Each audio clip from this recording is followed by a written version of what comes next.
Buenos días, bienvenidos. Vamos a empezar con la mesa 1. Tenemos 3 diferentes compartimentos. Y le voy a dar la palabra al doctor Aedo Rivera Valentiano, de la sede de Occidente de la mesa. Muchas gracias, Elisa. Buenos días. De verdad que es un honor de gusto para Elisa. Compartiendo con ustedes el amor por los estudios clásicos. Muchas gracias por la invitación y gracias a los organizadores.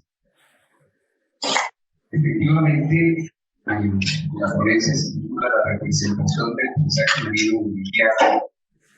La idea es esto que ha resistido el paso de los siglos como un monumento literario de la antigua Grecia.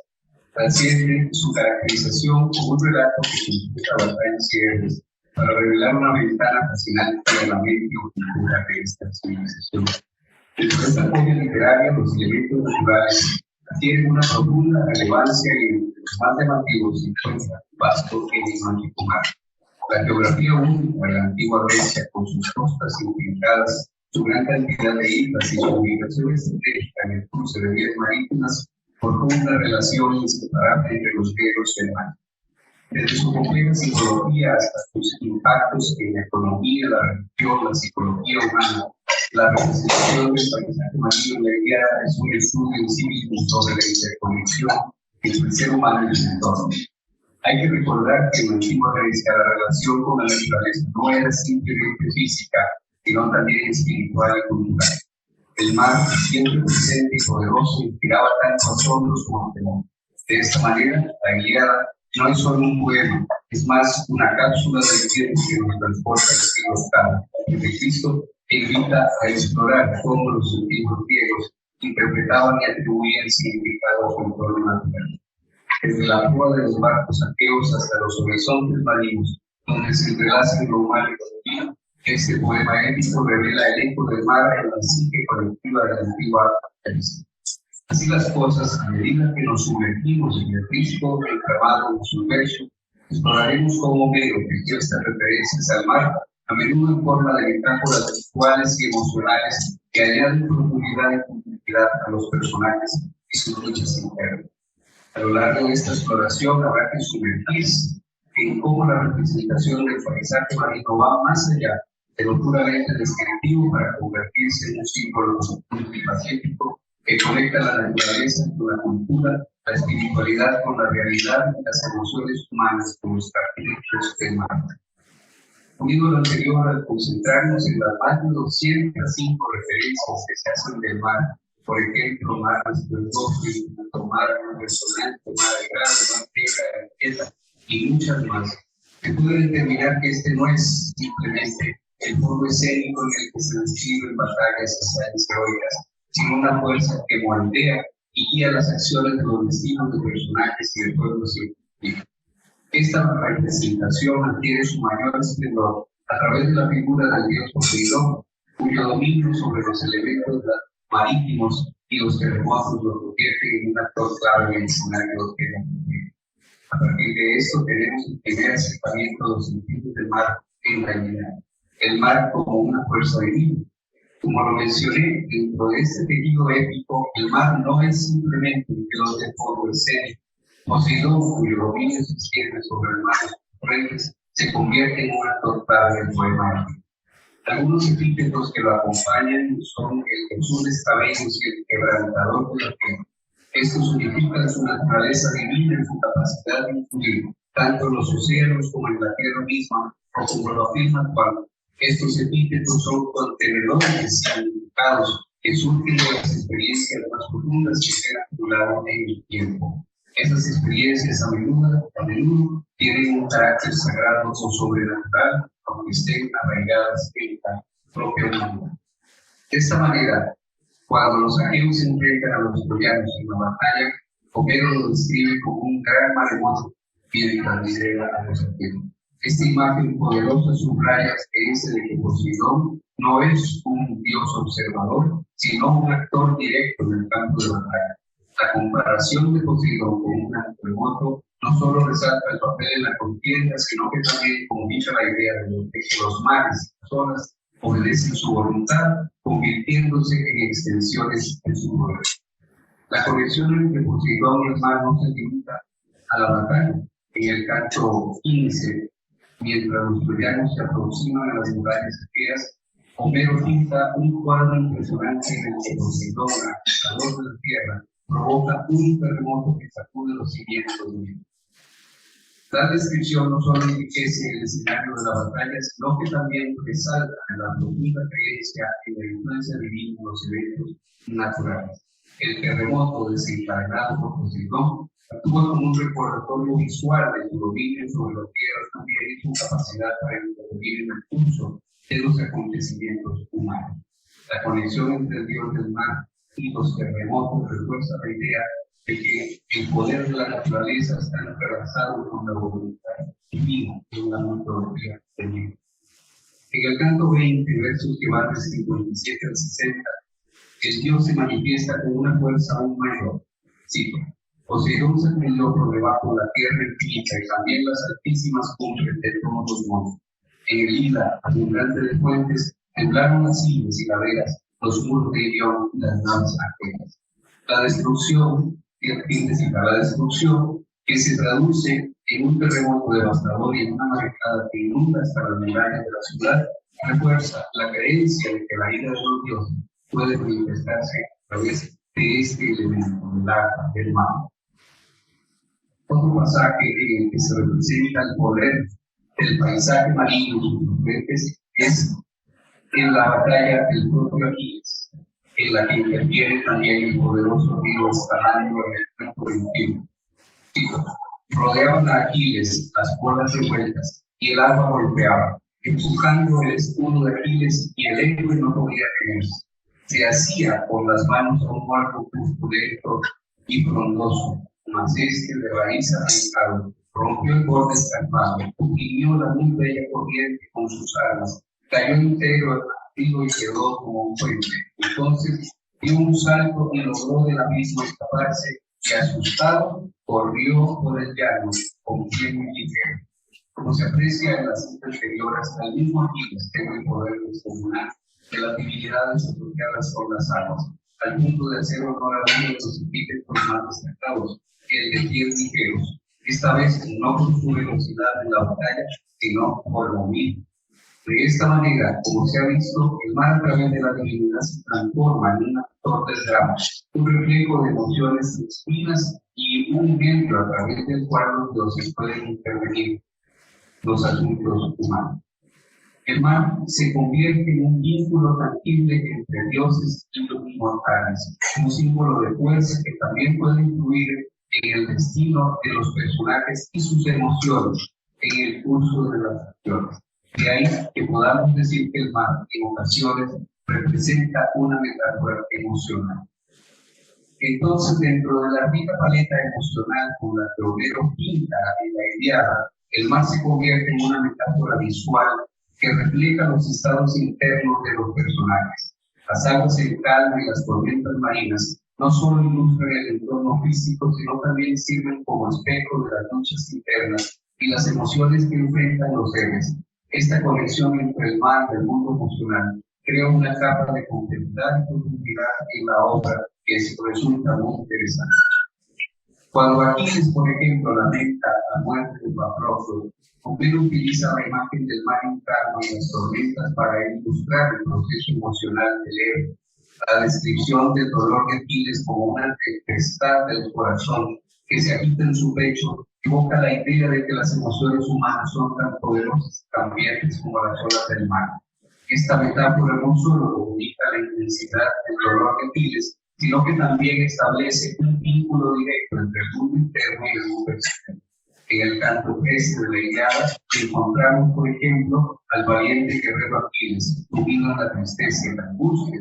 Cito: el Pelida, a orillas del mar esplendoroso gemía hondamente y estaba con los tiburones inmundos, en un limpio lugar al que estaban bebiendo las olas. La imagen del perdimiento a la orilla del mar esplendoroso es profundamente evocadora. El mar, en este contexto, se convierte en un observador silencioso de la pena de guerra, un testigo de su dolor interior. El hecho de que Aquiles elija este lugar en particular para el juramento sugiere una conexión íntima entre la angustia en el vasto y enigmático horizonte marino. Las olas bañando el limpio lugar parecen actuar como una metáfora visual de la limpieza emocional que Aquiles busca. Incluso está sumido en un caos interno. El mar, como confidente, recibe su gemido profundo y a través de su ruido constante parece reflejar la insondable profundidad de sus emociones. Otro ejemplo se presenta al inicio de la Ilíada, en el canto 1, es cuando nos muestran una imagen memorable en la que el mar se convierte en un refugio para Aquiles en medio de la fiesta de Agamenón. Dice la cita: rompió Aquiles junto a llorar, se alejó de los suyos, se sentó junto al mar florecido y clavado los ojos en el agua, tendiendo las manos sobre su madre. La ruptura de Aquiles en lágrimas y su retirada de sus compañeros revelan la complejidad de sus sentimientos heridos y su lucha eterna. Su elección de sentarse junto al mar, sin fijar la mirada en el agua, sugiere el deseo de introspección y contemplación. La metáfora visual de Aquiles, mirando el agua, refleja la profundidad de su tristeza, como si buscara en el mar un eco de su dolor. El mar, en este caso, actúa como un espejo emocional, un medio a través del cual Aquiles se conecta con sus propias emociones y reflexiona sobre su situación.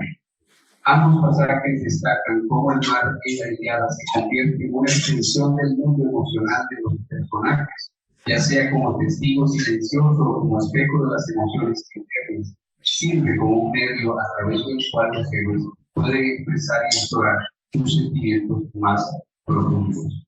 Asimismo, el uso de la metáfora marina también se extiende a los momentos de conflicto y decisión, como cuando Helena contempla los enfrentamientos en el campo de batalla desde la batalla de Troya y Homero compara su mente con un mar tempestuoso.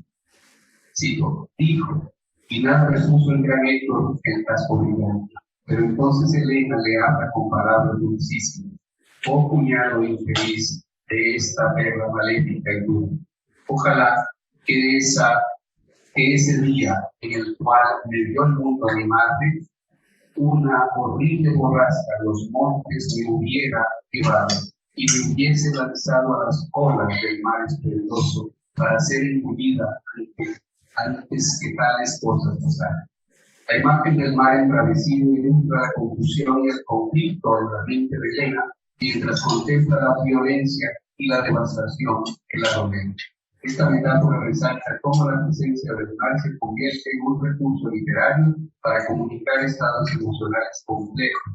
El mar, en su dualidad de calma y tormenta, se convierte en un lenguaje visual que trasciende las palabras y se sumerge en las profundidades de las emociones humanas.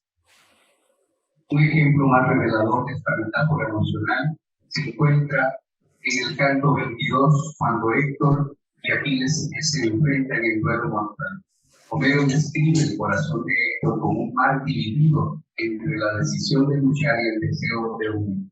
La imagen del mar agitado y dividido refleja el conflicto interno de Héctor mientras se enfrenta a la inevitable lucha con Aquiles. La metáfora del mar encapsula su lucha interna y presenta una dimensión emocional profunda en esta escena, convirtiendo el enfrentamiento físico en un enfrentamiento de voluntades y emociones. Otra de las metáforas del mar es la que está relacionada con la muerte. En este sentido, ese mar descrito como arremolinado, tempestuoso, oscuro, luminoso, encrespado, furioso, se convierte en un recordatorio constante de la efímera naturaleza de la vida humana y la inexorable realidad de la muerte. Sin embargo, esta relación entre el mar y la muerte también lleva consigo una sensación de oprobio. Una de las muertes más asombrosas que un griego podía sufrir era precisamente la muerte en el mar o morir ahogado. ya que el héroe tras su muerte requiere honras fúnebres y una tumba que recuerde las generaciones venideras por existencia. Así pues, el morir en el mar imposibilita la inhumación o la cremación y por lo tanto niega la posibilidad de que el héroe sea recordado y de que su alma realice el viaje correspondiente a más allá. El no poseer una tumba para que se le recuerde reduce la muerte a la condición del olvido y por lo tanto a la desaparición del fallecido. Es decir, no se recordará nada de lo que pudo haber hecho mientras estuvo con vida, por más heroico que pudiese haber sido. Además, morir y no recibir sepultura provoca que el alma no pueda acceder al más allá, como lo manifiesta el propio Patroclo cuando se le presenta a Aquiles y dice: duermes ya. De esta forma, tan pronto me olvidas aquí, digo que preocupabas de mí y me abandonas la muerte. Entiérrame y podrán darme entrada a las puertas del Hades, pues las almas que son de los muertos imagen me apartan lejos de ellas y el río no quiere dejarme que pase. Y ante el Hades de puertas tan anchas, camino erradico. Dame ahora la mano, te pido llorando, ya nunca. Entrega mi cuerpo a las llamas y nunca vendré más desde el Hades. Desde Homero se tenía por cierto que el alma de los que no reciben sepultura no encontraban descanso, sino que erraban como un fantasma causando males en la tierra que le retenía contra su voluntad. Patroclo, no descansas, porque no ha recibido un funeral digno. Tras su muerte, su cuerpo debe ser llevado cerca de las aguas del mar para ser purificado antes de la cremación. Aunque esta purificación es un acto de respeto hacia su culto, también destaca cómo el agua de mar es el único medio para deshacerse de los restos mortales y limpiar las manchas que trae consigo la muerte y la sangre. La incapacidad de realizar un entierro o de construir un monumento funerario es el recordatorio angustioso de la ausencia de un lugar físico donde los seres queridos, compañeros y otros han rendido homenaje y mantener viva la memoria del fallecido. La siguiente metáfora es la del mar como poder, como manifestación del poder. Sin duda, el mar es una fuerza imparable. Eso es lo que representa para griegos historianos, como en los pasajes que enumeran las batallas. Por ejemplo, el combate en torno al cadáver de Patroclo. Cito: al igual que en la boca de un río que lluvias celestes alimentan, las olas ingentes bramando refluyen a la mar y las altas orillas resuenan en torno. De tal modo avanzan gritando los teucros, y en tanto los aqueos, de pie en torno al cuerpo del grande Lidiada, con escudos de bronce amparaban. Homero utiliza una comparación evocadora para ilustrar el combate de los teucros liderados por Héctor en su avance hacia el cuerpo del grande Lidiada, la Patroclo. Los teucros avanzan como olas gigantescas alimentadas por esta lluvia celeste, lo que sugiere una energía imparable y una determinación feroz.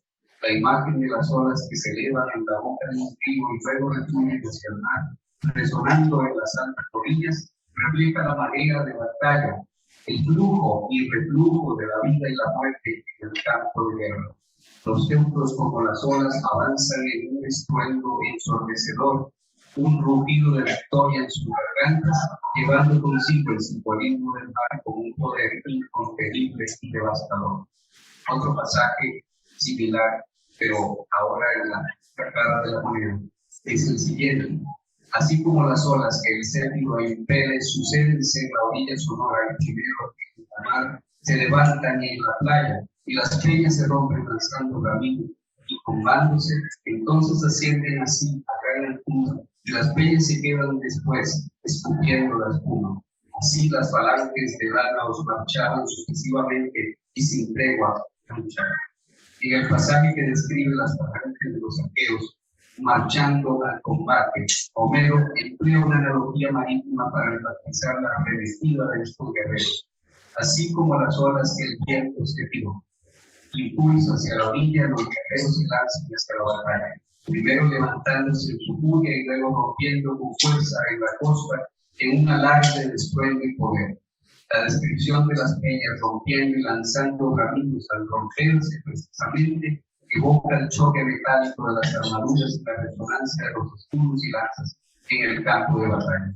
Esta vívida imagen enérgica subraya la idea de que los guerreros marchan como las olas, dispuestos a romper cualquier resistencia en su camino. En conclusión, la Ilíada de Homero nos revela una visión profundamente enriquecedora del mar como un tejido complejo de sentidos en la sociedad griega. A través de una lente rica, la epopeya explora cómo el mar trascendió su mero papel de escenario de batallas y aventuras heroicas para convertirse en un elemento conectado e influyente en todos los aspectos de la vida, la psicología y la cultura en la antigua Grecia. Muchas gracias.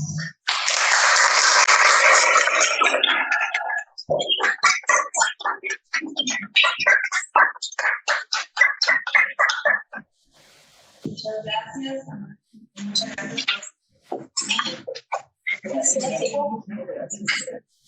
Es interesante ir con la obra cristiana, las importantes emplea clásica con la necesidad de expresar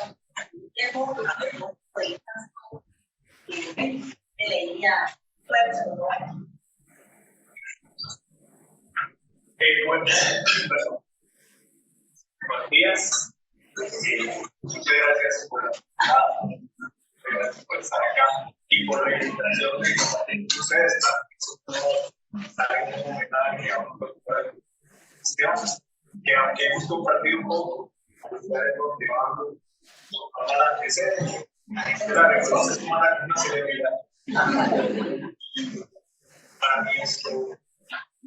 Bueno, el día de hoy les voy a presentar un trabajo basado en lo que yo considero es el paisaje fúnebre a partir del canto 23 de la Ilíada, llamado en muchas ocasiones Juegos de color del mar. Es un gusto para mí compartir este tema y agradezco a las personas que hacen posible esta actividad con todos los juegos que grabamos. Estos son los contenidos que les voy a presentar. Hablaré sobre el paisaje fúnebre, la propuesta, los tipos de paisaje, es decir, voy a analizar algunos elementos teóricos que vamos a contrastar con propiamente el texto. El texto basado en Segalá y Starelli. El paisaje natural, voy a hablar sobre la tierra, un significativo que ver con respecto a la tierra y sobre todo con el polvo dentro de este canto de ustedes. El paisaje humano en relación con alguna teoría relativa a los jardines, pero vamos a ver cómo este paisaje humano tiene que ver con un jardín fúnebre. El paisaje imaginado, que es el tercero, donde mediante un sueño muestra las características del Hades y cómo la polilogística puede ser una herramienta importante para aproximarnos al sistema.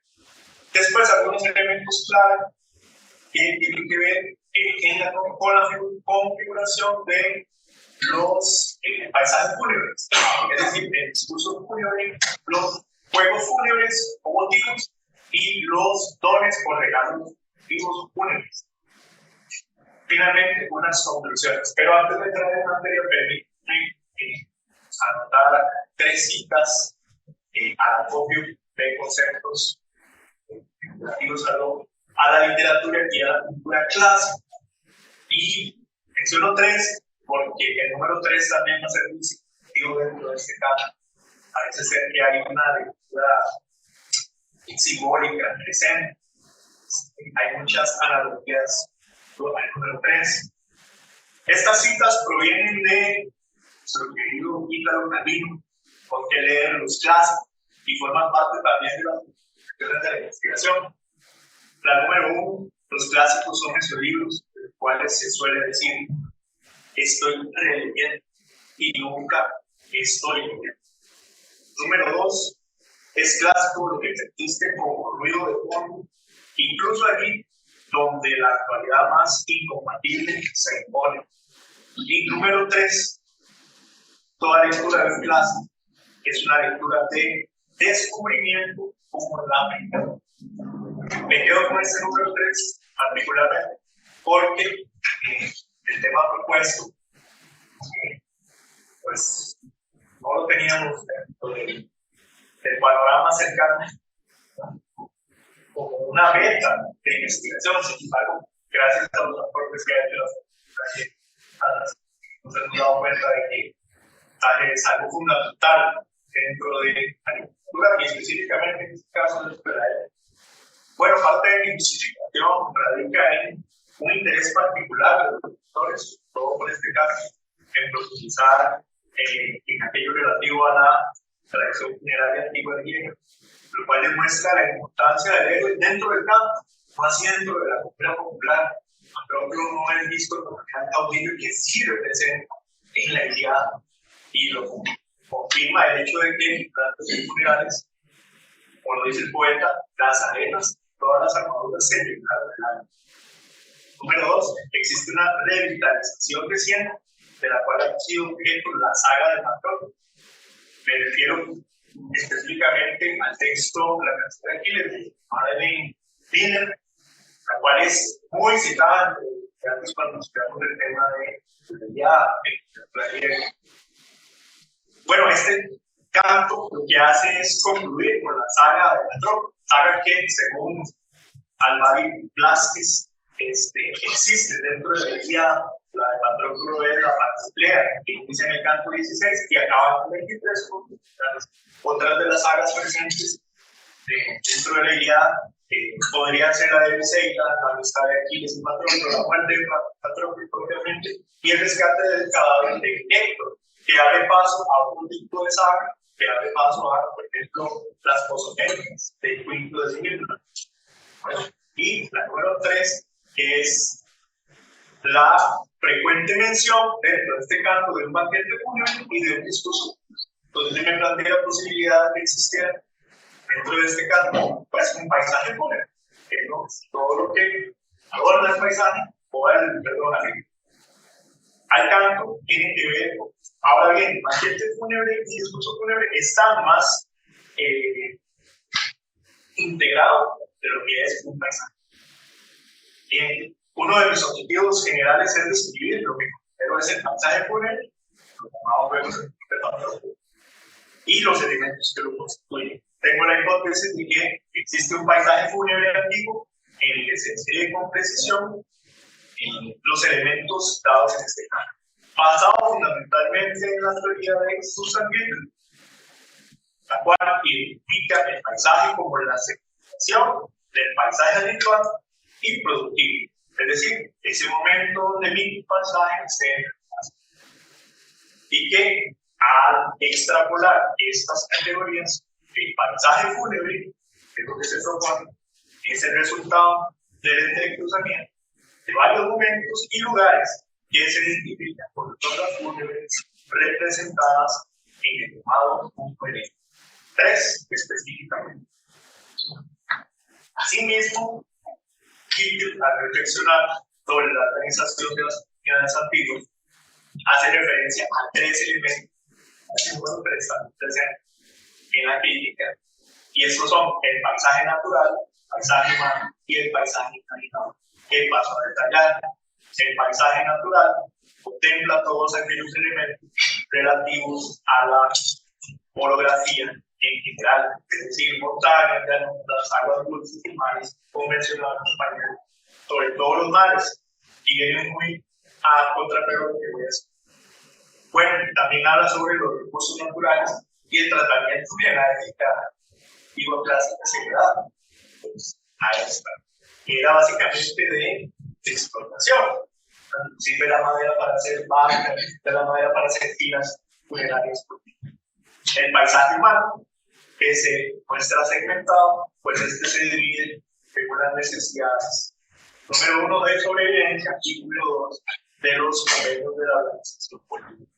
En este canto 23 vemos cómo cuando se van a celebrar los funerales de Patroclo, el mismo oficiante que es Aquiles le pide a Agamenón que se paren a los guerreros, que se queden solo los caudillos, haciendo las tortas. Y es así como usted.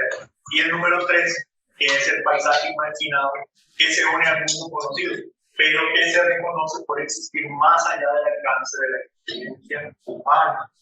Ejemplo de este paisaje, desde luego que lo constituye el Hades, esa región del infierno. Este paisaje imaginado es ciertamente esta exposición un pilar fundamental, pues es uno de los componentes principales del paisaje. Paisaje natural. Vamos, aquí tenemos la constitución que acabo de señalar. Y adicionalmente, yo voy a ir anotando los elementos que tienen que ver con el canto 23, dadas las ondas fúnebres.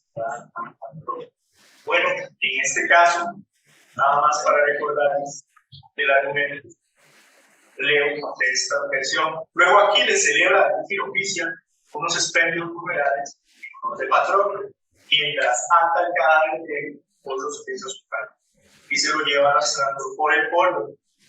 Y desde entonces, todos los días, al descontar la aurora, lo vuelve a arrastrar hasta dar 3 vueltas alrededor del túmulo de Patroclo. Bueno, aquí es significativo como el paisaje natural, y lo que tiene que ver con las llanuras, lo que tiene que ver con las playas y la arena y el polvo, es muy significativo porque cuando un cuerpo se pone sobre el polvo, sobre el aire, evidentemente está inerte, pero adicionalmente se puede, aún podríamos decirlo, profanar un poco más. Por ejemplo, como esta situación, tenemos a Patroclo que está boca arriba, ya de puntos, el cual aquí les hace un juramento, pone sus manos sobre su pecho y oficia un discurso fúnebre que vamos a ver a continuación, mientras que el cadáver de Héctor lo tiene boca abajo, tirado en el suelo contra el polvo, pretendiendo que los perros se lo coman. Sin embargo, bueno, a ver, los perros lo protegen. Esto es parte del paisaje natural. El otro elemento que está cercano ahí es el monte Ida, donde funcionan los griegos de madera para tumbarlos, para los carros y para el túmulo de Patroclo. El paisaje humano tiene que ver con las necesidades de sobrevivencia y esta organización que les señalaba relativas a lo que Cantet te dice que es una de las características fundamentales, que es la concepción del jardín. En la antigüedad se concebía el jardín como, o más bien el jardín numérico como algo que construye 3 elementos bien definidos. Primero, la huerta, propiamente dicha, compuesta de higos, montanos, olivos y tales, es decir, toda la naturaleza. El viñedo y una zona con flores y plantas. Lo que yo interpreto es que en su aquí hay un sentido interesante, ya que aquí al oficiar los funerales, lo que intenta hacer, aparte de los juegos en torno al cuerpo de Patroclo, es acompañarlo en su consternación y crearle un jardín fúnebre. Este jardín fúnebre tiene una acentuación, y es que el mismo Homero dice que el héroe meditaba en su corazón acciones crueles. ¿Cuáles acciones crueles? Bueno, principalmente la ofrenda votiva que va a ser primero crear el túmulo, no bañarse, cortarse la cabellera, y por otra parte ánforas de miel, aceite, el sacrificio de 4 corceles, de 2 perros y aquí algo importante y bastante grande, 12 hijos de troyanos después de la cabeza. Bueno, hay hechos aquí, está aquí presente, que en algunos otros testimonios no he encontrado un sepelio, ¿verdad? Un pasaje fúnebre representara también el sacrificio de prisioneros. En este caso, particularmente en ese canto se da. Y el paisaje imaginario, que evidentemente se refiere al momento en que Aquiles, una vez que cae rendido por el sueño, se le presenta la imagen del patrón, que es un sueño profético, un sueño donde le dice que no va a pasar las murallas del pueblo, ¿verdad? Y además van a ser enterrados en la misma urna. Bueno, tenemos todo un caso interesante. Paso a detallar propiamente este paisaje natural. Estamos ante el fondo, las playas de Troya, el monte Ida, el bosque Quepos. Este es un bosque donde se puede ir a traer recursos naturales, no es un bosque sagrado. La aurora que determina los días, bueno, hay 3 días de ustedes recordarán los cantos, ¿verdad? Vamos a empezar con la aparición de la aurora de los astros. Son 3 días. Bien, los vientos Boreas y Cepheius que están personificados y que en algún momento esta pila está dando aquí del mismo enciende, él ofrece un sacrificio y Boreas y Cepheius se presentan para llevar la llama. Y el polvo tierra que ya mencionaba se presenta para pues humillar el cadáver de él. Bueno, el paisaje natural de este campo es una exclusiva, nos ubica espacialmente, nos ubica temporalmente, nos da prácticamente una prueba discursiva de un similitud y, como mencionaba, el polvo tierra representa la unidad. Paisaje humano, un jardín arcaico, ya mencionaba los elementos que construyen un jardín arcaico normalmente, y vemos el jardín que le está promocionando a Aquiles a Patroclo, en un intento desesperado de cómo se hace el compañero de armas que desde jóvenes fueron empatados en la casa de Pelé. Un túmulo con 10 pies, como 100 pies por cada lado, es decir, casi que 33 metros cuadrados, hechos con encinas, el cabello que se le había ofrecido al río Esperqueo una vez que él retornara a su patria, pero como sabe que no va a regresar, y ánforas de miel y aceite, están también muy simbólicas y presentes en muchos funerales, vino oscuro, 4 docenas, 2 perros y los 12 hijos de Troya. El paisaje imaginado, y aquí hago una comparación con el canto segundo, donde aparece a Agamenón el sueño engañoso, ¿verdad? Que le dice que arme al ejército, que ataque a Troya porque ahora sí van a caer. Empiezan similar al canto 23, y son estas lindas coincidencias que encontramos en Homero, estas simetrías. Este es el canto segundo. Y aquí tenemos el canto 23, falta uno para que termine, y el segundo, que realmente es el primero. Empieza, duermes, hijo de Atreo, campeón, jugador virtual, donde siempre es engañoso, y después Aquiles te presenta a Patroclo y le dice, duermes, Patroclo, de esta forma, tan pronto me olvidas que... Bueno, vemos que podemos aplicar la onirocrítica presente en Artemidoro, que recordarán el texto de Artemidoro de los sueños. Vamos a interpretar los datos en Aquiles, y pues nos dice Artemidoro que en el caso de ellos, es decir, los muertos, aparecen en sueños, coja algo de los objetos que se junto a los cadáveres, resultará de malversar. En este canto sucede, ya que la urna, que tiene que ser propia de los huesos de Aquiles, porque recordarán que los cuerpos se quemaban, pero los huesos se conservaban en una urna llena de grasa. Él pide que se entreguen a las 2 personas. Bueno, aquí también está presente, por lo tanto hay un mal presagio aquí. Y después los difuntos son los hijos incluso cuando hacen un ofrecimiento. En este caso, el ofrecimiento de Patroclo es que estaban encontrados en otro lugar. Sin embargo, aquí le pide que por favor se abracen por última vez, pero él reconoce que los huesos, perdón, que la imagen de los muertos persiste, pero en el área de la materia. Este es el mundo imaginado por el paisaje.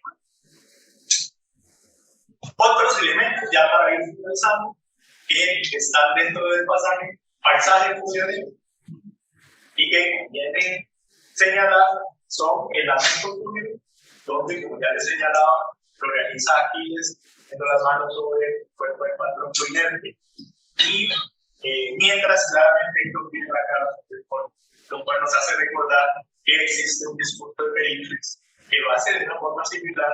Libros de Tucídides, la guerra del Peloponeso, pues este hace un lamento por los muertos del primer año. Atenas como espejo de las ciudades, en este primer discurso de Pericles. Tenemos también el banquete fúnebre, que forma parte de los elementos constitutivos del paisaje fúnebre y que en realidad no constituye ninguna rareza. Los banquetes que se ofrecen en el funeral son los mismos que se hacen en las celebraciones cristianas. Por ejemplo, hizo recordar el canto séptimo de la Odisea, cuando Odiseo llega a la corte del rey Alcino. Igualmente se sacrifican bueyes blancos, ovejas, cabras y puercos, casos.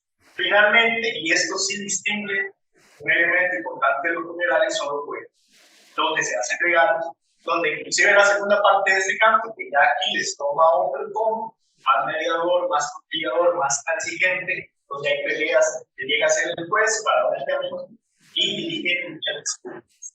Sobre los juegos, brevemente, ya para este lado. Según Verde Castro, los competidores compiten para poner a prueba sus destrezas militares y su arte, y también por la vicaya, es decir, por el honor y la dignidad. Estos eran juegos que no estaban exentos de riesgos y peligros, pues, por ejemplo, los mismos juegos funerarios dan origen a los gladiadores entre los etruscos, que después se van a trasladar a Roma. Los juegos son una cultura especialmente apta para escudriñar la complejidad del tejido social a la manera humana. En estos juegos, quienes más van a estar laureados van a ser Aquiles, en esto, pues debe siempre los primeros lugares a Agamenón y el mismo Agamenón, quien siempre le cede el primer premio, aunque no gana en los juegos. Pero bueno, haciendo una búsqueda de antecedentes, no encontramos en el elementos donde se diga que dentro de estos juegos o dentro de estos juegos se hay que sacrificar prisioneros. Los etruscos sí lo tenían muy presente, ¿verdad? La participación en juegos ceremoniales a la hora de los funerales, una función marcial para inclusive resolver principios. Y finalmente, en conclusiones, existe un paisaje fúnebre, la época arcaica, el cual integra los tres tipos de paisajes descritos por César Ritter: natural, humano, imaginado, en un momento y en un lugar luctuoso que es el tiempo. Los juegos descritos en el canto 23 de la Ilíada forman parte esencial de los paisajes fúnebres. Asimismo, los discursos con el que se evoca el ser querido. Finalmente, un acto fúnebre es un espacio de integración donde se ejercita y pone a prueba la virtud física y retórica. Y último, existe una nueva beta de análisis aplicada al texto ambiguo a partir del paisaje. Muchas gracias.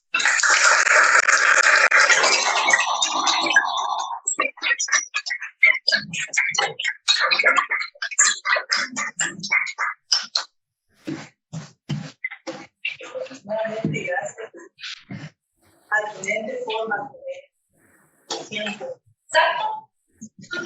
Y continuamos con la maestra Jenny Moya, de la teoría clásica, con la ponencia vinculada la acuática en la poesía mexicana. Muchas gracias, Elisa. Un saludo cordial para la directora de la Ecología Lingüística y Cultura, maestra Juan. Muchas gracias por estar. Le agradecemos. Por yo pudo llegar. Un saludo para los del departamento, el doctor Roberto Harley, para nuestra productora dedicada, la ML Esteban Margarita, y para el doctor Fernando Wolf, nuestro invitado, todos los colegas y estudiantes y público en general que nos acompañan. Mi ponencia para este quinto coloquio de filosofía y literaturas clásicas trata acerca del arte mitológica en los poetas líricos griegos. En realidad, el artículo que va a salir, pero de esta ponencia se va a enfocar en los vínculos acuáticos de la diosa en la poesía lírica griega. Cuando uno piensa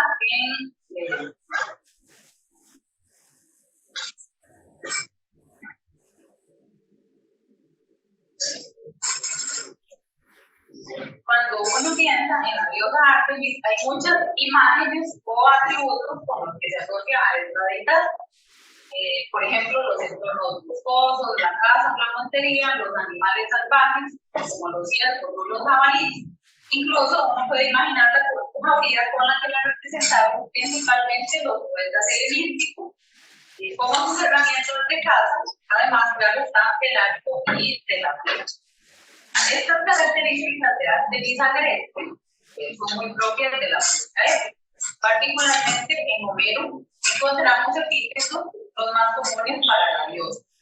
Resulta recurrente entonces encontrar tanto en la Ilíada como en la Odisea epítetos como los siguientes: Diogeaira, flechadora; Cosnia Cerón, señora o soberana de bestias o de animales salvajes; Criselácato, de flechas doradas o de áureas flechas; y Agrotera, agreste, silvestre o salvaje. A raíz de estos epítetos, a ella se le ha aceptado con mensajes también específicos. En el caso de la poesía épica, que digamos sería el antecedente de la poesía lírica en la que yo me enfoco en este escrito. Específicamente en Homero, ya que Hesíodo solamente menciona a la divinidad 2 veces con el epíteto Diogeaira, flechadora, y en ambos casos únicamente explica la advocación, pero ninguna otra información, salvo que ella es hermana de Apolo e hija de él. Entonces, los paisajes de la épica más recurrentes para Artemis son Uria, las montañas o los montes. En el contexto griego de la antigüedad, el término oros remite también a altura. De hecho, el significado original hace referencia a una elevación. Significado que se relaciona con la raíz del verbo ornimai, subir. Concretamente, en la Odisea, Artemis se ubica en Taygeto, el cual es descrito por Méxitos, muy ancho, muy vasto. Y también se le localiza en el monte Erimanto, en Arcadia, rodeado de Lima. El otro paisaje es recurrente en la épica es Agria, es decir, los campos no cultivados. El agro o el arroz ha sido considerado el medio predilecto de Artemis. Es el territorio que rodea las tierras de cultivo cercanas a la ciudad, pero extendido a zonas montañosas. Y el otro de los paisajes recurrentes de la épica es Chile, el bosque. El término presenta muchas acepciones. También puede referirse a madera, árbol, matorral, materia prima, por ejemplo, barro o lodo. Les menciono estos paisajes de Artemis de la épica porque justamente son antecedentes que me parecieron muy interesantes para desarrollar los vínculos acuáticos de la diosa presentes en los poetas líricos. Ahora, cuando se piensa en estos paisajes, destacan 3 elementos vegetales cuya valencia simbólica también puede remitir a lo acuático. Me refiero específicamente a lo siguiente. Término Chile, este vocablo tiene un significado muy trascendental, mítica, específicamente con su valencia acuática. Me refiero al lodo, barro o al légamo, al imus o al limo, que es por excelencia el lugar de las progenies, o lo que es lo mismo, el origen a partir de las aguas. El otro elemento vegetal con valencia acuática es el vocablo ninfa. No es ninguna novedad.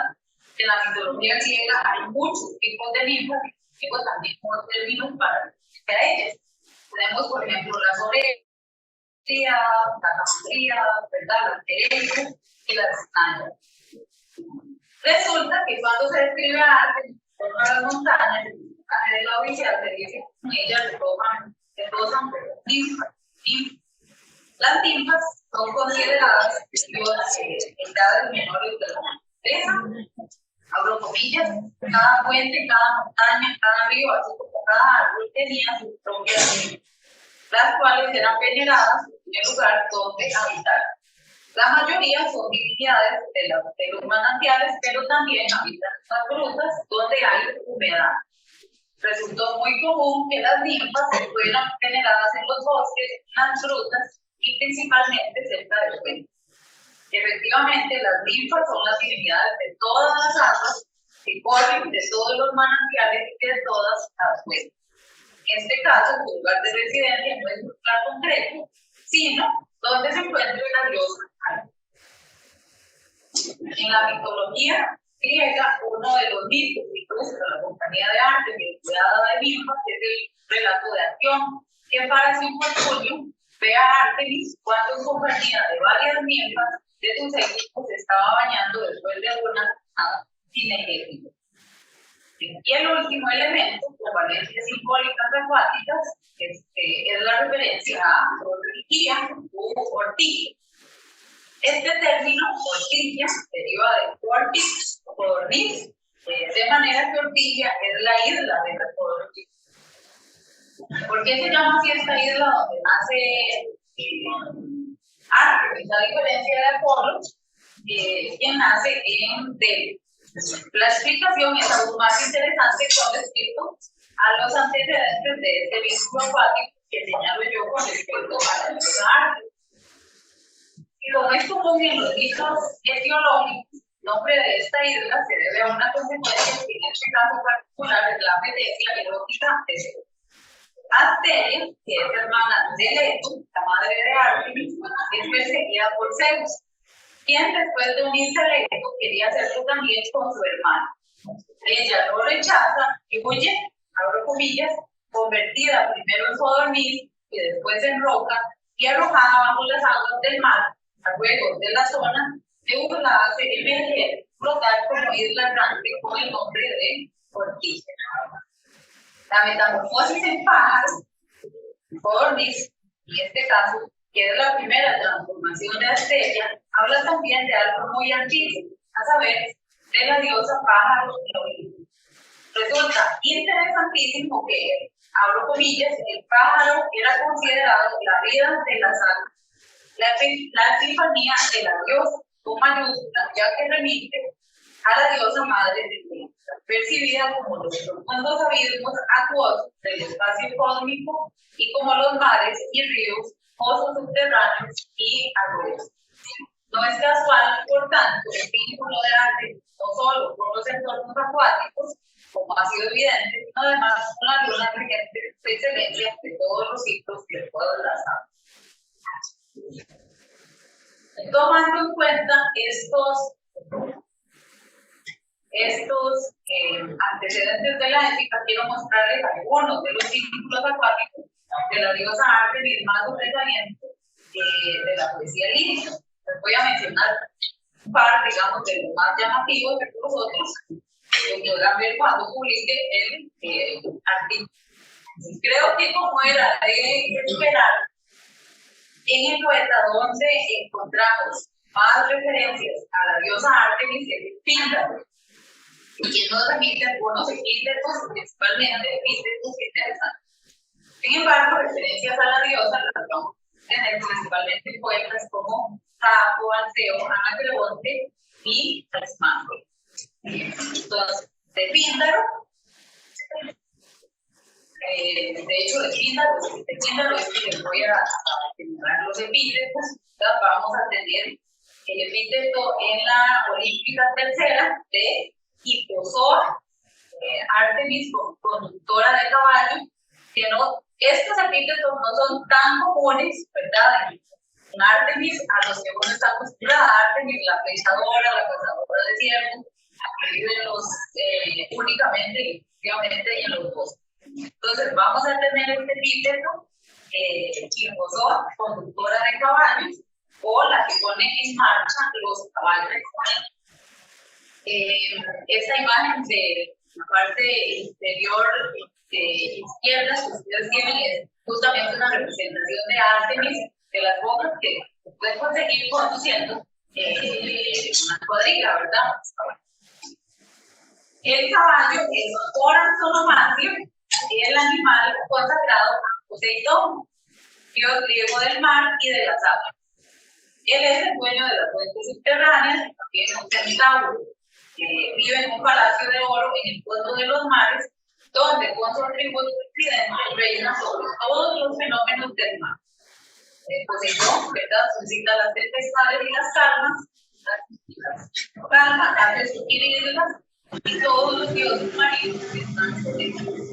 Un dato problemático que utiliza aún más el carácter acuático de este epíteto creado para caracterizar a Artemis es que Píndaro además lo utiliza para referirse a la luz del sol. Recordemos que en la mitología griega el dios del sol es Helios, y que él en el oriente, montado en su cuadriga alada también, es decir, en sus caballos alados, surge cada mañana del océano, vean los datos acuáticos, ¿verdad?, para volver cada tarde por occidente después de haber recorrido la bóveda. En segundo lugar, vamos a tener en esta misma olímpica tercera el epíteto ortosía o ortosia. También este epíteto parece ser una variante de orcía u ortia. Advocación que en Esparta se consideró uno de los principales epítetos de culto de la deidad. Un dato relevante es que el santuario, y aquí tienen los rasgos acuáticos, el santuario de Artemis Orcha se encontraba a orillas del río Eurotas en Platón. Nos dice Pausanias sobre el origen precisamente de esta Artemis Ortis. El lugar llamado Limnaium es sagrado para Artemis Ortis. Lo interesante acá es la referencia a la palabra Limnaium. Sabemos de la existencia de un epíteto para Artemis, que es el de Artemis Limnaia, y lo menciona Eurípides, junto a otro epíteto también de corte acuático para referirse a la deidad que es el de Titina, haciendo referencia a la divinidad Terpel. Esta advocación, la de Limnaia, se deriva de limne, lago, laguna, mar, y son empleos comparables con el de Ciclesis como termanía, las aguas termales, hipotamía, fluvial. Este epíteto Limnaia se le aplicaba a Artemis cuando se le adoraba cosa de la vegetación en lugares abastecidos de agua.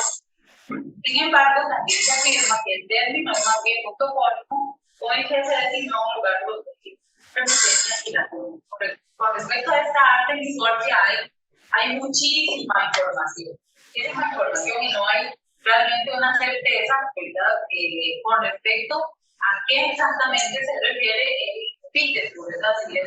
Si es necesariamente el topónimo, ¿verdad? O si remite a esta característica fluvial de la. En el templo de Artemis Ortia, Ortosia o Laconia, se ha encontrado una vasta cantidad de material arqueológico, concretamente figurillas de terracota y placas de marfil con la imagen de la Laconia acompañada de animales. Y algo muy interesante es que todos estos animales que aparecen, hay caballos, ¿verdad?, de corte eminentemente acuático, hay toros, pájaros, ¿verdad?, cuyo carácter acuático ya viene de la diosa madre, y además cierto. En el caso de la física 2, se advierte la mención de un epíteto que a primera vista dice bastante, ¿verdad?, de lo que tradicionalmente se ha asociado con la verdad. Se trata de potamía, ¿verdad?, o la Artemis fluvial, la Artemis de los ríos, que remite a una Artemis unida a las fuerzas naturales, directamente al Potamos, al río. Esta Artemis de los ríos se menciona en consonancia con Ortigia, y es la que se describe como Eros, patria sede precisamente de la Artemis Potamía o fluvial. Y ya para terminar, la Nemea 1, les puse como uno de los pasajes completitos, se vuelve a mencionar nuevamente Ortigia, la patria de Argos. Sin duda, esta isla se constituye como uno de los paisajes recurrentes que los poetas líricos mencionan con respecto a la diosa. De manera singular, en los versos 1-3, en estos versos también, se indica lo siguiente: Ortigia, Demion, Artemio, Ortigia, cama o lecho de Argos. En esta ocasión, solo en este pasaje hay múltiples elementos acuáticos. El elemento acuático presente en los lugares de la diosa se refuerza con la referencia a tres aspectos concretos: ríos, islas y metamorfosis. En ríos tenemos la presencia del Feo, islas, Ortigia y metamorfosis. La metamorfosis de Aretusa y la metamorfosis que previamente les mencioné, que es la de Asteria convertida en todo. Alfeo es el nombre del mayor río del Peloponeso ubicado en Lidia. El mito cuenta que él se enamoró de la ninfa Aretusa y la persiguió por debajo del mar a una Siracusa, donde ella apareció como una fuente. En esta región, Alfeo tuvo respiro y en ese momento buscó sus aguas, las de la ninfa convertidas en fuente por Artemio. Como se puede advertir, el elemento de transformación o metamorfosis, que es un rasgo evidentemente acuático de las unidades acuáticas, es evidente en los mitos de las dos mujeres, Asteria y Aretusa, que huyen de los principios masculinos, Zeo y Zeus, para evitarlo más con él. Como bien se comprenderá, la función de una sola palabra que traiga a colación el mito que hay detrás de ella es una característica de las posiciones pindálicas. Por eso tenemos tres elementos, ¿verdad?, que nos dan material para desarrollar múltiples elementos acuáticos en el mito. Y abro comillas: en Píndaro, una historia que inspiró es toda la tragedia y toda la trilogía, aparece condensada en unos pocos versos. La trama entera de un relato definida mediante una sola palabra o imagen.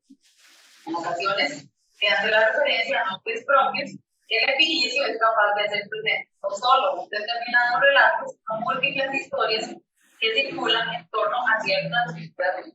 Como les decía, este es el último de los ejemplos que les traje yo para evidenciar este carácter acuático de la diosa.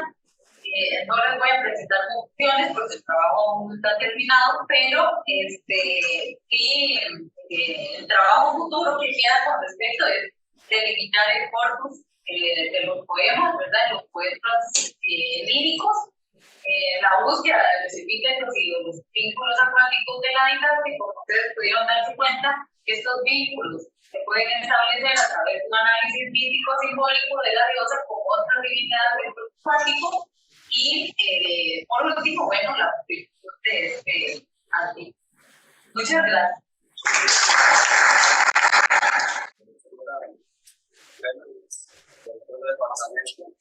Y cordial saludo también para Esteban, hoy digo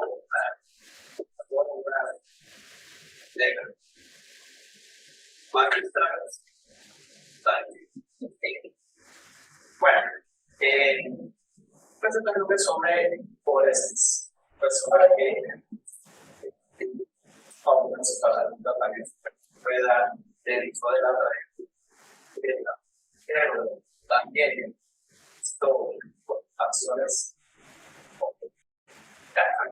sobre él también. Bien, dentro del pasaje rural, pretendo aquí presentar el paisaje rural como un escenario de las distintas acciones que acaecen en torno a Orestes, en contraposición al paisaje urbano de los monarcas de Cenas, la que realmente gobierna Cenas. Hay una atención de historia, pero sabemos que cuando nos hablamos de Fernando, por ejemplo,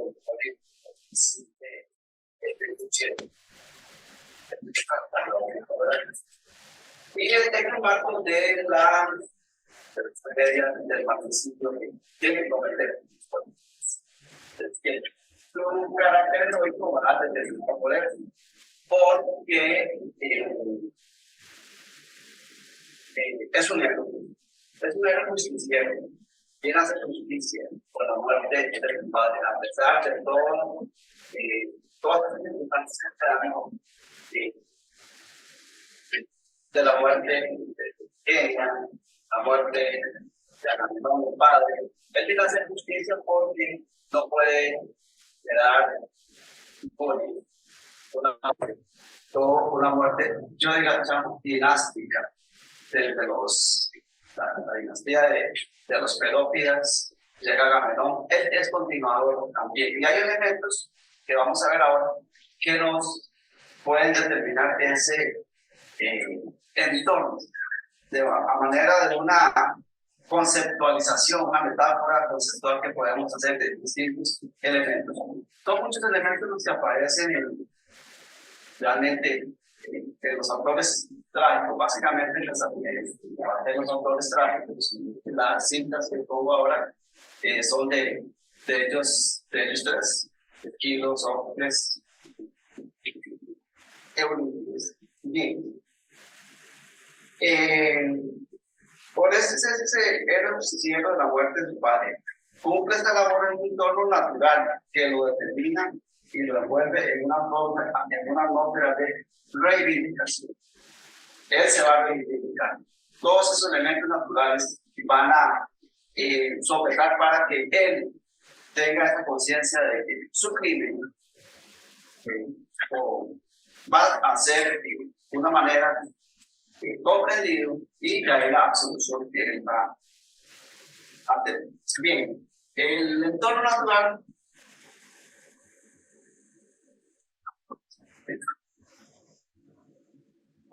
ya vemos entonces cómo pretendemos visualizar esa heroicidad del héroe. Bien, escenario en el paisaje rural. Dentro del rural tenemos que comprender distintos grados de ambientes naturales. Lo rural, lo agreste, lo del campo, también, el campo muy cercano al domicilio. Eso no tanto tan lejos como puede ver.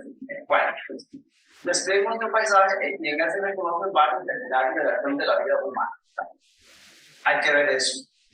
Al mencionarse distintos lugares geográficos, distintas toponías, cubículos domésticos, de ahí la cabaña, el palacio, la cámara nupcial, baño, jardín, patio.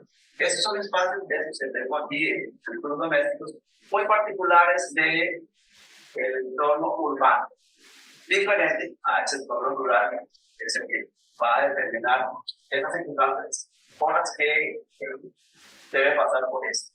Hay también cubículos y espacios de trabajo, como el establo, el prado, el campo. Con eso debe llevarse a cabo un reconocimiento de pautas culturales que determinan la esencia primordial y vital de que forman una sociedad. Una sociedad aquí, podemos ver decayente, el fin, o se pretende que puede ser el fin de los Pelópidas, por eso viene a reivindicar esa dinastía, el continuador de esa progenie que se vio envuelto en tantas circunstancias violentas, trágicos, todos conocemos, lo de fiestas, etc. Así es que él viene a partir sobre todo la muerte de Agamenón. Vemos que el entorno natural se vuelve testigo de una acción terrible, que es matricidio, y a la vez de anteceder castigo tremendo al que debe someterse por esto, pero que le garantiza la extracción de su. Tenemos que el bosque, la montaña, el valle, el prado, el río, la fuente, el lago, podemos pensar todos en plural. Todos estos elementos serán un santuario natural que de alguna forma le darán alivio en la acción profética de Dios. Recordemos que es una imposición profética, la venganza, el castigo en cierta forma de intendencia y de epístola. Es que esa acción profética de Dios, Él la cumple. Y el muy descendiente al oráculo deberá cumplir. Es necesario mencionar que este entorno natural de orden apacible, podemos verlo por lo general, aunque hay elementos que se apartan de esta apacibilidad, lo salvaje, lo agresivo o muy agresivo. Se contrapone a la atmósfera de violencia que ha aumentado la dinastía de los Cantálidas, con sus vestidos de rítmicas danzas y esplendorosas vestimentas, hecatómbicos sacrificios a los dioses, conquistas de poderosas ciudades, venganzas intrafamiliares, poder de dominio y autoridad monárquica absoluta. Pero podemos pensar aquí también que esa parte rural, ese ambiente natural, también nos va a trasladar a un escenario un tanto diferente de toda esta monarquía y autoridad absoluta a la democracia de Dios. Es uno de los fines de... Pero yo tengo aquí en esta presentación, bueno, tal vez no tengo tiempo para eso, pero es llevarlo hacia ahí.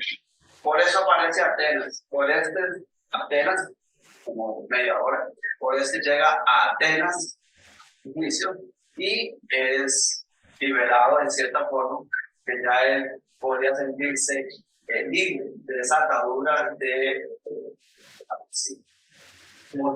Entonces tenemos que hay un paisaje rural y a la vez constituye un santuario natural. Aquí pongo algunos ejemplos de esos elementos que nos pueden guiar sobre esta interpretación de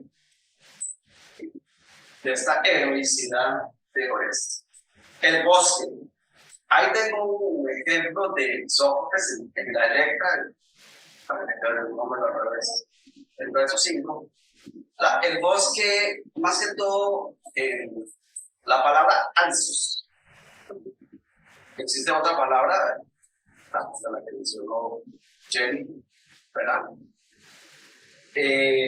Siglos, ¿verdad? Pero aquí tenemos la palabra alsos. Es muy determinante porque la palabra alsos, pues, se refiere más que todo a un lugar sagrado. Así es que Orestes, el mismo nombre Orestes, ahora significa, podemos interpretarlo como montañas, montañas. Deambula por los montes. Esto, montes, montañas, tenemos un simbolismo de el subir y bajar. Esa es la montaña. Ascendemos, descendemos. Situaciones difíciles de la vida nos llegan y hay cierta facilidad cuando hay consejos de todo un entorno que nos rodea. Tenemos ahí entonces ese bosque muy cercano al ambiente propio de estos personajes, cercano incluso también a la mansión, al palacio de los Perotia de Intendesta. El río ahí, porque está cerca del río Inaco, etc. Es que esta característica de este elemento altos, bosque, aparece en numerosas ocasiones en distintos autores. Yo le metí solamente a un ejemplo, así que sea más grande. La montaña, también, ya dije que la montaña, la región donde se desenvuelve esta tragedia, es una región montañosa, escabrosa, ¿sí? También tiene una geografía muy indeterminada. Tenemos que la montaña también, y ese elemento que les dije, que es el subir, bajar, ascender, descender, como situaciones propias de la vida. Aquí, este es Eurípides, la Electra de Eurípides, en el verso 170, nos da dos atributos sobre Orestes. Uribatas, el que deambula por los montes. Uribatas es una forma poética, hay puse entre paréntesis la forma que correspondería. Orei, bates, de oros, montes, montaña. Así es que ese personaje que deambula por los montes, por las montañas, está compenetrado en un ambiente plenamente natural. Si nos imaginamos la montaña, ríos, fuentes, frutas, ninfas, todos estos aspectos mitológicos que tenemos presentes. Y la palabra galactopotas, que te alimenta con leche. Un elemento muy bucólico que tenemos acá. El río, ahí tenemos, o ahí las corrientes, aquí se refiere a las corrientes del linaje también, las corrientes, los ríos, van emparentados con las fuentes, las ninfas, todo eso. Corrientes, bueno, estamos en una corriente también. Él es absuelto de su crimen, al final llega a Atenas, es absuelto de su crimen. Pensamos en el elemento que nos da esta palabra, los fluidos, el líquido, agua, el agua para las libaciones. Distintas escenas también tenemos en las tragedias sobre las libaciones. También para la absolución. La palabra absolución contiene el verbo lavo de latín, lavarlo de las culpas. ¿Ya? Así es que por ahí tenemos ese elemento. Prado, valle, que lo tenemos en la dialecta de Sócrates, ese verso ubicado ahí. Bueno, aquí la palabra es buno, que está compuesto de bus, vaca, y de nomos, o de nemo, el verbo nemo es llevar, distribuir por un sentido que tiene también el hecho de llevarlos a comer.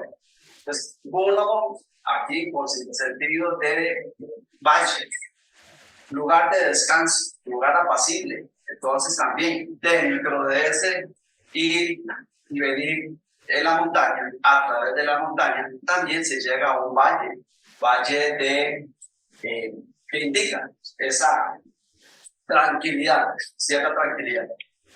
Y tenemos la palabra ribera, aquí la ribera del mar, pero también podemos pensar en distintas riberas, ya que está asociado también a fuentes, ríos, afluentes. Es que va por ahí también esa idea de absolución para este bueno, tenemos también una fuente ahí, el Pegasco Taminos, esta es una parte donde Electra está, como nos puse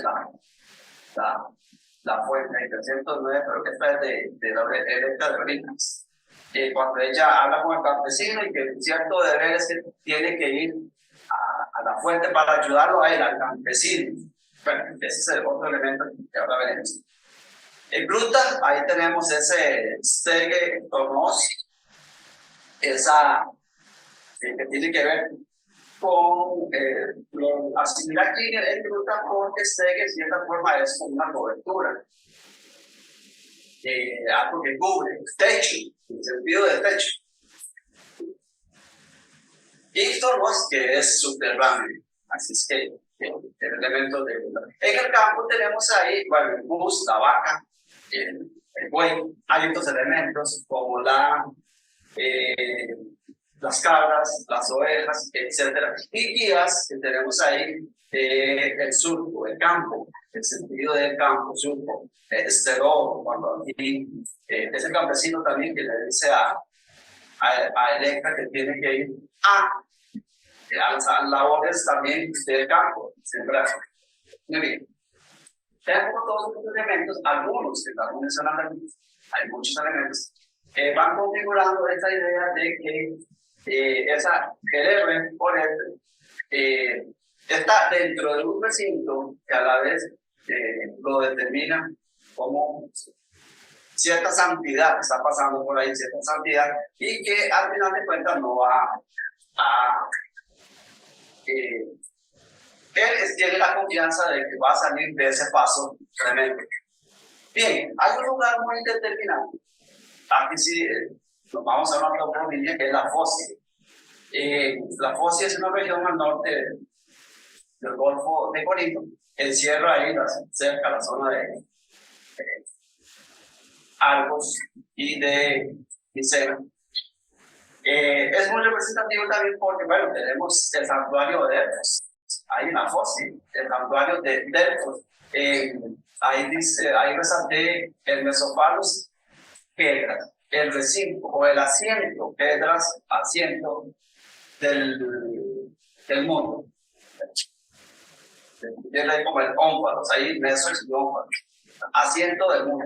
Ya hay una determinación de que ese mismo, o en este fue el santuario, y ahí te digo con la crítica que tenía que cometer el crimen vengativo contra su madre.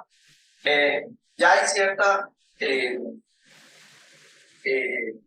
tenemos ahí un simbolismo de que ya está dentro de ese recinto y a la vez está protegido. El Monte Parnaso también, ahí lo tenemos también como guarida o habitación de las musas. Una palabra importante, el Daugeus, es la región de Daulis. Hay cierto hermetismo en una conversación que tiene Orestes con Clitemnestra, y él se llama Daugeus de la Fósea, de Fósea.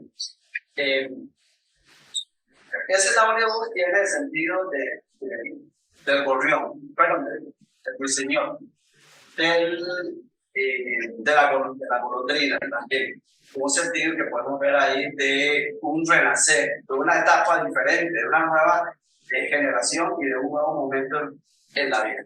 También Daulos tiene sentido de secreto, la palabra secreto. Pues va a calzar muy bien el diálogo que tiene con Electra porque se mantiene un secretísimo, todavía no dice quién es abiertamente. Bien, ahí tenemos entonces un elemento, la fósil. La fósil, bueno, podríamos relacionarlo con la palabra foqui, que ahí viene la palabra foca, y a la vez con Delfos. El Delfos está relacionado con la palabra delfín, porque los dos contienen elementos matriz. Podemos verlo también en Electra, que fue como una madre para Edipo y también protector. Muy bien. Y Crisa, un lugar que se menciona mucho ahí, para donde se devuelve esas cosas. Muy bien. Bueno, algunos elementos zoológicos, animales, por ejemplo, el león diplos, el león de doble valor, el simbolismo de esa fortaleza de poder enfrentarse a eso. Lipos también, el lobo. Por ahí va la apreciación que le da Apolo Licio, se termina aquí, Apolo Licio, también lo veo como una protección que le da el mismo Apolo dentro de toda esta región de la Fósea, de Apolo. El tablomero, que tiene que ver con la crianza de toros, la actividad de los toros, los participios que tienen que ver con esa actividad. El águila también, la serpiente, ahí remarca el aedón, que el señor Milano suele también. Ya para ir apurando un poquito porque nos va el tiempo, ya para ir terminando. Ya mencionamos que Orestes es de montañés, y lo vimos en este epíteto Uripatas, que recorre montañas, que aprende también de un ambiente natural y que sabe que ese entorno a la vez santuario sagrado lo puede llevar por un buen camino. El caso de Electra es una luz, un fulgor, un resplandor. Pensemos que es esa luz que nos guía para cometer ciertos crímenes, es decir, pero que también a la vez una luz que lo va a llevar esa valentía también y conocimiento, conciencia de que pasó por un tremendo tránsito de su vida. Bueno, y Astrofio, nada más para terminar aquí, es el que cuida a Orestes en la Fósea. en la región de la poesía. Y vean lo que significa. Por una parte significa guardián, eje de una puerta, bisagra de la puerta, y en última instancia puerta. Y regresa. Oreste está desterrado y regresa a cumplir con criterios típicos para su dinastía. Bueno, tenemos y Loxias, que significa, es el epíteto de Apolo. Loxia tiene que ver con el adverbio loxa, oblicuamente, la indeterminación que tiene un oráculo.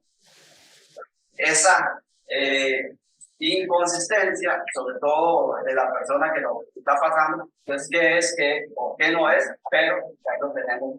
Y bueno, en la contraposición tenemos los nombres Egisto y Clitemnestra sin mucha validez porque es la contraparte de este mundo que no es rural. Bueno, ya para concluir, elementos rurales, paisajes naturales, bucólicos, sagrados, agrestes, silvestres, sagrados, rústicos, silvestres, todos esos elementos de los que podría pensar en un sentido salvaje, de todo, de sin cultivo. Por ahí pienso en el campesino, que no hay que verlo así. Son por el contrario indicadores de la diversidad de Orestes por la aceptación del oráculo, de la absolución de su crimen encomendado y de la reivindicación dinástica de la línea paterna. Muchas gracias.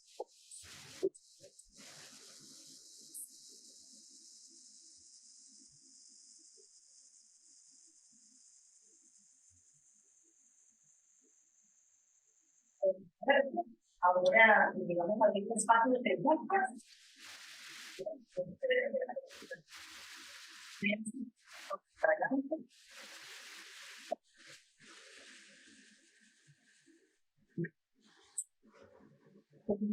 Por Caterina.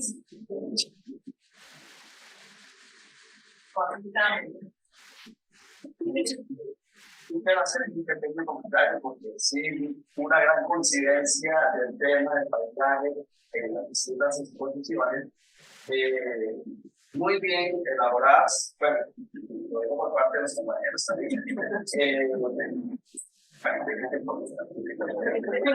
Sí, muy adaptada a la orden, digamos, de esa directriz que tenemos que llevar sobre el paisaje. Distintos escenarios, podemos decirlo así, Mero, Píndaro, etcétera, Homero también regalo. Sí, yo creo que por lo menos el día de hoy se ha cumplido con esta directriz, me pareció muy expresa, basta, enseña de que lograrse, como también darse, no hay que leer, hay que releer, y eso lo significa a los estudiantes futuros profesionales de la filología clásica a seguir tenazmente con esta intención de la filología. También como mencionó Emilia, el problema que tenemos de la filología es voluntariamente la tecnología frente al conocimiento, pues hay que sentir en eso y ir adelante, salir adelante con esto. Vean como la temática es variada y da para un amplio mundo de interpretación de la obra.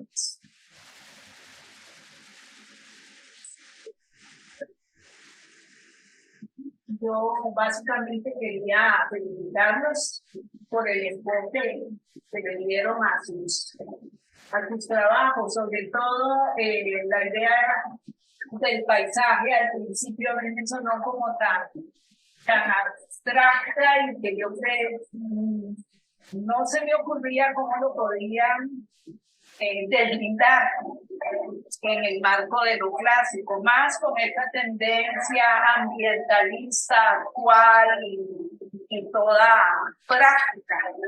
Pero realmente felicito los enfoques que lograron, muy profundos, muy bien argumentados y definitivamente muy clásicos. ¿Verdad? Muchísimas gracias. Me llamó la atención el aporte de Jay, la relación Artemis acuática. Histórica, cronológicamente es posterior, ¿O usted tiene idea de cuándo surge ese vínculo? Bueno, posterior a los poetas líricos. No, digo, posterior a las primeras exposiciones de arte, ¿verdad? Porque, digamos, es como un agregado, ¿verdad? Se van enriqueciendo progresivamente. Entonces, me surgió la duda si usted habría... Donde empiezan a aparecer epítetos, ¿verdad? Como botanía, ¿verdad? Piensen en los poetas líricos. Entonces, no es una cuestión, digamos, tan posterior. No encontramos epítetos dirigidos directamente, ¿verdad?, al entorno acuático, fluvial en Homero, ¿verdad? Porque ahí predomina el carácter, digamos, agreste de la divinidad. Pero sí esto no es una invención mía, ¿verdad? No es una cosa que yo nada más me desperté y se me ocurrió, ojalá, ¿no? En realidad, sí hay estudios, ¿verdad?, recientes con respecto y donde se establece la asociación de grandes cuerpos de agua con ártemis. Lo que no creo yo que el aporte de la investigación en mi caso es ese análisis mítico-simbólico que lo lleva a uno a la posibilidad de relacionar otros elementos, ¿verdad?, que están presentes qué sé yo, en el caso de las ninfas, ¿verdad?, en el caso de los pájaros que se han asociado tanto con ellos, que si uno no hace como el análisis hacia atrás, ¿verdad?, y trae a esta diosa madre política de la que indudablemente el arte mismo no lo vería evidenciado, pero sí aparece, digamos, en la poesía lírica, aparece incluso en alemán, ¿verdad? Sin la donde más lo tenemos, pero sí se hacen referencias, digamos, a este vínculo acuático, no necesariamente al hecho de que ella sea acuática, pero sí que tiene vínculos acuáticos, por ejemplo, con las metamorfosis en las que participa, ¿verdad?, o en la infinidad de templos que van a ser construidos con los varios en torno a la diosa, ¿verdad? Donde más empiezan a aparecer epítetos acuáticos es a partir de la tragedia. Eurípides encontramos un montón, y también en la literatura helenística, ¿verdad? Alceo menciona uno de los, ahora me acuerdo de la lírica, los remolinos de uno de los templos que tienen en Asia Menor. Entonces, ahí, digamos, en Alceo sería como la primera referencia directa a ese carácter acuático en los meandros, digamos, de este río de la región de Eupoviena. Entonces, digamos que no es tan posterior, aunque sí no es evidente en Taito. Sí, me encantó ese paso más en este sentido de la herencia hesiódica, en donde una cosmogonía genera una cosmogonía y los elementos naturales están relacionados con los dioses, cómo eso mismo se proyecta en ámbito. Era el pasito que me pareció interesantísimo y que si bien en algún momento se adivina, lo desarrollaron magníficamente. Y es un detalle por el cual he dicho que seguimos viniendo, porque ese pasito que faltaba nunca lo había visto tan claro como lo manifestaron ustedes en este momento. Así es que los felicito. Y la felicito. Los felicito.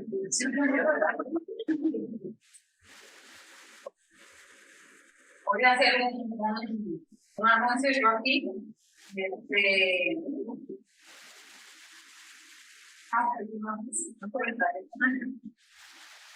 Sí, realmente me parece genial, inicialmente admirable que todas las ponencias hayan sido totalmente adecuadas al tema. Realmente agradezco mucho también, ¿verdad? El tema del paisaje da para muchísimo, ustedes lo probaron.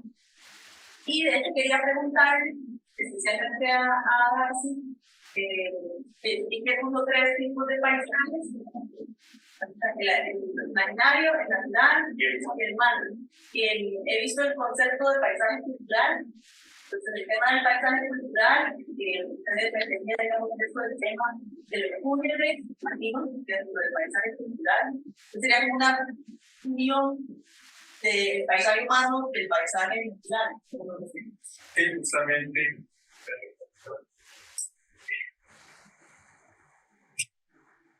El paisaje fúnebre es el encuentro de estos tres tipos de paisajes. Entonces, es el momento justo en el que se da la unificación entre paisaje natural, paisaje humano, paisaje imaginado, como telón de fondo. Siempre estuvo aquí. Lo que ustedes acaban de mencionar era un tema que, con la carta robada de una Bogotá, la tenemos enfrente, pero es el mejor lugar para esconderla. Hasta ahora que teorizamos lo de sí, realmente lo que se señala el paisaje cultural es una macroestructura, según lo que tú puedes entender, en relación con el paisaje humano. Digamos, si lo ponemos en una forma de captación, estaría el paisaje cultural por encima de estos tres, algo más global, algo más general, y lo específico sería la función de estos tres que es atravesado por el paisaje. Que ahí estaría incrustado. Hay muchas interpretaciones, en realidad uno, cuando se tiene que captar, duda por cuál. Inclusive ahora que veo las reflexiones que me llegó, recordaba algunos elementos de todos pueden estar en tu presente. El tema de la novela,